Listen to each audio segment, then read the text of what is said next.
안녕하세요. 훈민정음 연구소장 반재원입니다. 이번 시간은 23개 외국어 발음 표기 예에서 마지막 시간인 아랍어 발음 표기 예에 대해서 말씀드리겠습니다. 아랍어는 유엔의 6대 공용어 중에 하나이자 아프리카 회의의 공식어입니다. 아라비아 반도와 북아프리카 20여 개국 국가의 약 3억 명이 사용하는 국제적으로 큰 비중을 차지하고 있는 언어입니다. 유엔 사무총장으로 부임한 반기문 총장도 유엔에 와서 보니 아랍권 국가들이 아랍어에 대하여 가지는 자긍심이 얼마나 대단한지를 알 수 있었다고 했습니다.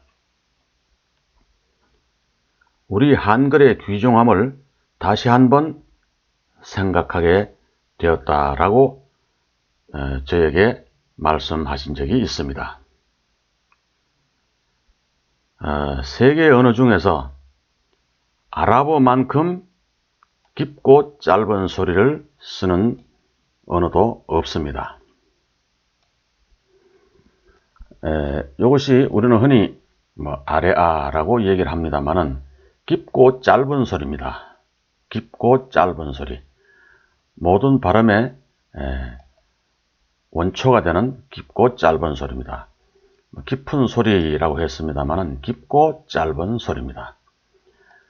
자, 이 아의 깊고 짧은 소리는 아입니다. 아. 이거는 아라는 이 중성에 바로 이 깊고 짧은 소리를 중성 밑에 첨가한 것입니다. 그러니까 아의 깊고 짧은 소리 아 이런 소리입니다. 그 다음에 가의 깊고 짧은 소리는 가의 밑에다가 이 깊고 짧은 소리를 첨가했습니다. 모음 밑에 첨가했습니다. 그래서 가의 깊고 짧은 소리 가 이런 소리입니다. 그 다음 이것은 커의 깊고 짧은 소리입니다. 커 이런 소리입니다. 그 다음에 이 글자는 까의 깊고 짧은 소리입니다. 어떻게 되죠? 까 이런 소리입니다. 이런 발음은 후민정음 해례본에도 표기되어 있습니다. 그것을 이 아랍어 표기예에 이렇게 원용해서 쓰자 하는 말씀입니다. 자, 시장이 어디에 있습니까? 우리 한글 24글자로는 아이낫 수크 이렇게 표기할 수 있습니다. 그런데 이 깊고 짧은 소리를 원용해서 쓰면은 아의 이게 깊고 짧은 소리죠. 아의 깊고 짧은 소리 아입니다. 아이나 그 다음에 수커입니다. 커의 깊고 짧은 소리입니다. 아이나 쑥커 이 깊고 짧은 소리를 원용하지 않으면은 아랍어의 발음 표기를 효과적으로 표현할 수가 없습니다. 아랍어에는 이 깊고 짧은 소리를 넣지 않으면은 표현이 불가능합니다.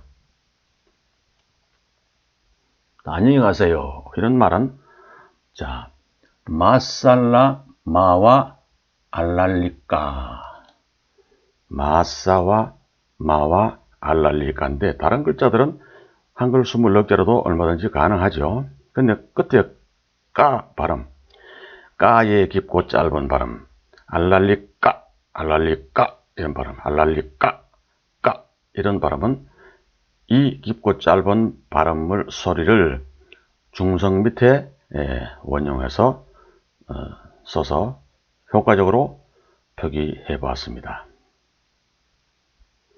그 다음에 또 뵙겠습니다 라는 말에 아라케 까리반이라는 이 표기도 20넉자, 한글 20넉자로는 아라케 까리반 이렇게 표시할 수 있습니다. 근데 여기 아는 깊고 짧은 소리이기 때문에 이렇게 발음을 표기를 합니다. 아에다가 밑에다가 중성 밑에다가 깊고 짧은 소리를 첨가했습니다. 그 다음에 라는 뭡니까? 라는 이 뒤에 있는 라는 음가입니다. 뒤에 있는 라는 음가고 앞에 있는 리을 하나 더 붙은 리을, 이게 각자병서죠. 말하자면 이 리을은 혀소리죠. 혀의 모양을 최대한 꼬부려서 입천정 위에 붙이는 그런 뜻입니다. 혀의 모양을 최대한 꼬부려서, 즉 권설, 혀를 말아 올려서 권설 해서 입천장에 살짝 닿게 하는 발성 준비기관의 모양입니다. 뒤에 있는 라를 발음하기 위한 준비기관의 모양입니다. 혀를 최대한 꼬부려 올려서 입천정에 살짝 닿은 상태는 말합니다. 그 상태에서 뒤에 있는 라 발음을 합니다. 라 이럽니다. 그리고 이건 앞은 짧은 소리죠. 요거는 짧은 소리. 그러니까 아라케 이렇게 발음합니다. 아라케 또 까리반. 이것도 리도 마찬가지죠. 아까 똑같은 원리로 리반, 까리반, 아라케, 까리반 이렇게 표시할 수 있습니다. 그래서 아랍어 발음에는 일본어 발음에는 콧소리, 여린 기역을 쓰지 않고는 해결이 되지 않듯이 아랍어 발음에는 이 짧고 깊은 소리를 원용하지 않으면 표기를 제대로 할 수가 없습니다. 자, 지금까지 23개 외국어의 표기 예를 들어보았습니다. 그러나 너무 많은 옛 글자들을 사용할 경우에는 도리어 혼란을 초래할 수가 있으므로 살려 쓸 글자의 수와 음가에 대한 약속 등 적절한 규범이 필요합니다. 예를 들면 없어진 네 글자, 또 순경음 및 권설음, 그 다음에 영어 알파벳에 쓸 수 있는 합용병서법, 그런 것들을 포함해서 한 10여 자 정도 남짓하게 살려 쓰기만 하면 외국어 발음을 정확하게 표기할 수 있기 때문에 우리 한글이 세계의 공용 문자로 더욱 우뚝하게 설 것은 두말할 나위가 없습니다. 이 글자들은 흔히 없어진 글자, 소실된 글자라고들 말하고 있으나 없어졌다거나 소실되었다기보다는 사용할 줄을 몰라서 버려진 글자라고 표현하는 것이 더 옳은 말입니다. 지금도 발음할 수 있고 또 실제로 발음되고 있지만 음가를 모르기 때문에 쓰지 않고 있을 뿐입니다. 또 초성의 합용병서법 금지는 세계의 인류의 발음을 다 표기할 수 있는 글자임을 너무나 잘 알고 있었던 경성제국대학 오꾸라 신빼이 교수가 교묘한 술법으로 없애버렸습니다. 그러나 그 당시 학자들은 이 사실을 아는 이가 없었지요. 오꾸라 신빼이는 국제공용어가 될 수 있는 한글을 국내용 문자로 전락시킨 것입니다. 국내용 발음만 표기할 수 있도록 전락시키고 이것을 호도해서 표준 표기법을 제정했던 것입니다. 그러므로 우리는 옛 글자와 초성의 합용병서법을 살려서 외국어 발음 기호의 기능을 보강해주지 않으면 한글 국제화와 한글 한류는 기대할 수 없습니다.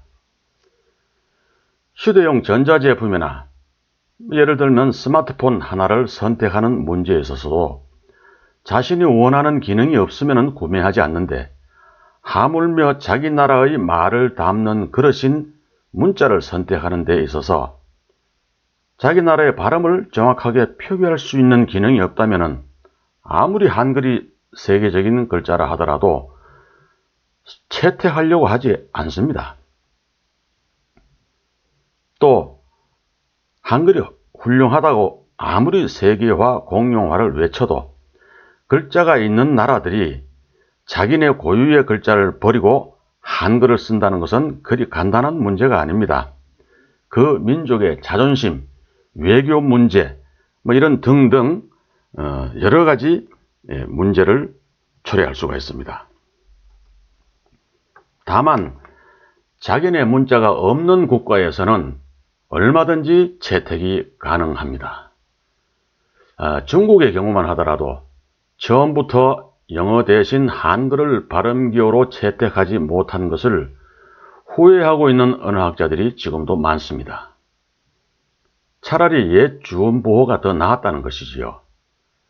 모택동 시절에 한글을 발음기호로 정하자는 논의가 무르익었지만 모택동이 죽고 주얼레가 들어서면서 영어 발음기호로 바꾸어 버렸습니다. 또 터키에서는 한때 국무위원들이 한글을 채택하기 위해서 찬반 투표까지 한 적이 있었습니다. 우리는 이러한 점들을 놓치지 말아야 합니다. 지금부터라도 옛 글자 살려쓰기 운동이 일어나지 않으면 안 되는 이유입니다. 그래야만 한글이 세계 공용 문자로 국제 발음 기호로 사용할 수 있기 때문입니다. 한글 세계 공용화 운동 이전에 초성의 합용병서 등 옛 글자 살려쓰기 운동이 더 우선되어야 하는 이유가 바로 여기에 있는 것입니다. 이것이 정리된 후에 새로운 외국어 표준 표기법이 다시 제정되어야 합니다. 그런 후에 옛 글자들을 컴퓨터 자판에 살려넣는 조합형 자판 개정 작업이 뒤따라야 합니다. 조합형 자판 개정 작업입니다. 지금 폭발하는 한류 열풍으로 인하여 한글 한류라는 고속도로는 이미 닦여져 있는데 막상 달려나가야 하는 한글이라는 자동차는 정비가 제대로 안 되어 엔진에 시동이 걸리지 않는 그런 상태에 비유되고 있습니다. 그것이 바로 현재 우리 한글의 현 주소라고 하겠습니다.